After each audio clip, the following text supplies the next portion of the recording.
So before the break, before the next sessions begin, we actually were talking about the evidence that are available in the financial literature in favor of this market efficiency.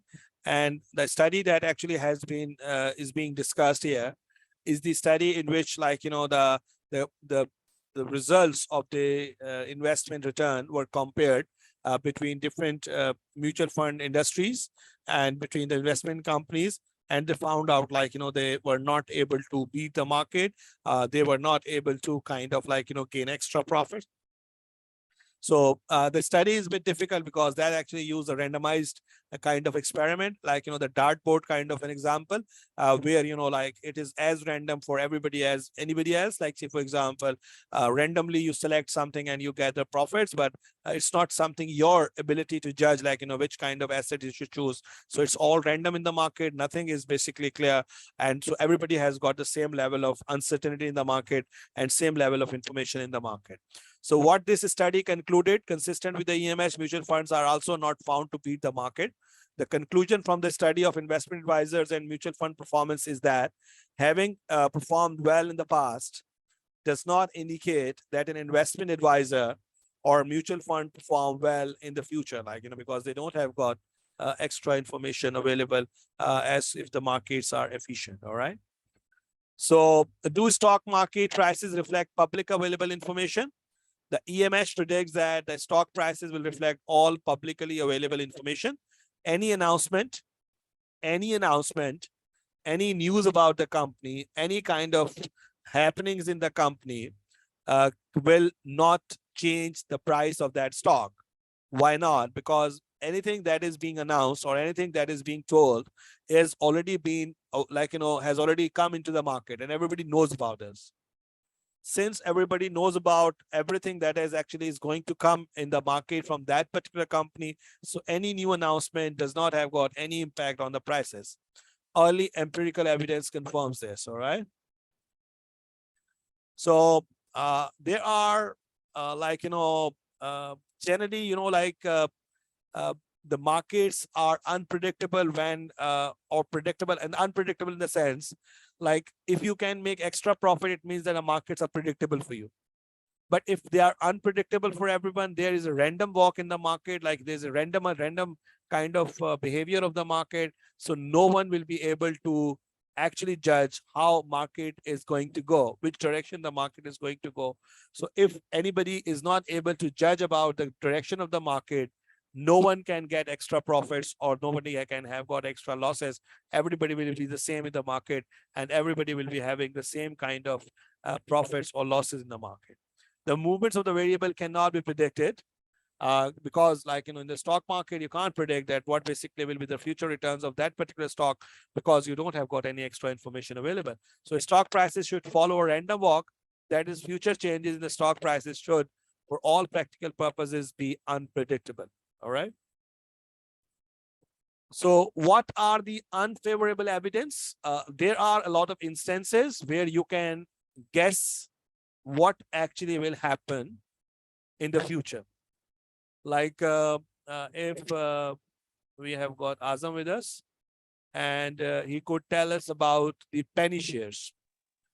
Like, generally the shares that have got small denominations or small value of their shares, they generally earn a lot of more profits. Like, say, for example, if you watch different Hollywood movies, especially, I am not able to recall the name of that movie, but this is Leonardo DiCaprio's movie, in which he basically, like, the wolf of the like, has anybody watched that movie? The Wolf of Wall Streets, if I am recalling the name correct. Has anybody watched that movie? The Leonardo DiCaprio's movie. Like, say, for example, the day effect, like, or the month effects. Sometimes, like, say, for example, you have got actually information that how the markets are going to go or going to be on the first day of the week and the last day of the week. Similarly, the first month of the year and the last month of the year. Sometimes you know about the market overreactions. Sometimes you have got the idea about the excess volatility in the market. Sometimes there is also a possibility that actually you expect the means to revert to its original position. देखिए बाज़ औक़ात क्या होता है कि किसी share की अगर फेयर प्राइस जो है, जिस तरह पाकिस्तानी जो करेंसी है, अगर उसको ओवर वैल्यूड रखा जाता है, तो लोग ये समझते हैं कि जब इस करेंसी को छोड़ा जाएगा तो इसकी वैल्यू नीचे आएगी, और अगर किसी करेंसी को अंडर वैल्यूड रखा जाता है, चाइना ने अपनी करेंसी को बहुत अरसे तक अंडर वैल्यूड रखा, तो जब आप जो मार्केट फोरकास्ट क्या होती है इसके बारे में, यानी मिसाल के तौर पर अगर कोई कंपनी है, अगर कोई कंट्री है जिसकी करेंसी जो है वो अंडर वैल्यूड है, अगर वो अपनी मार्केट में उसको फ्रीली फ्लोट करेंगे तो क्या होगा, उसकी मार्केट की वैल्यू जो है वो बढ़ेगी, like it will appreciate in the market. All right, so this is called mean reversion. In case of the mean reversion, you might have chances that you have got information that how the prices are going to change in the future. So new information is not always immediately incorporated in the stock markets. Sometimes it takes a lag, or it basically takes time for the information to be incorporated in the market. So in these all situations, there might be a situation when you may have got more returns than the average returns in the market. So investors have incentive to sell stocks before the end of the year in December because they can take capital losses on their tax returns and reduce their tax liability, and they can buy in the new months and new year. So and sometimes the markets overreacts to the news announcement. These are the news effects.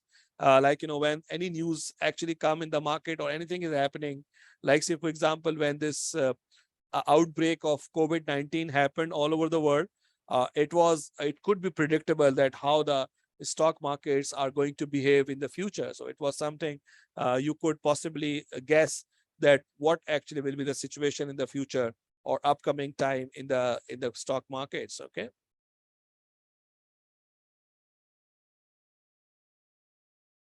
So you can read about this information. So the practicing managers, what are the implications for investing? How valuable are the published reports by the investment advisors? Should you be skeptical of hot tips? Do stock prices always rise when there is a good news? What are your answers for that? How valuable are the published reports by the mutual funds and other kind of investment advisors? They are not of very much use if the EMH holds. If everybody has got the information, these reports are not going to change anything for you. Should you be skeptical of the hot tips? Yes. The EMH indicates that you should be skeptical of hot tips because the information is already there. So the hot tips is not practically valuable when you have got efficient market hypothesis. Okay. So do stock prices always rise there when there is a good news in efficient market? No, because that already good news has been incorporated into the stock market. Stock market prescription for investors. Investors should not try to outguess the market by constantly buying and selling securities. This process does nothing but incur commissions costs on each trade. So it's not. So if the markets are efficient, they all basically can be, so. All right.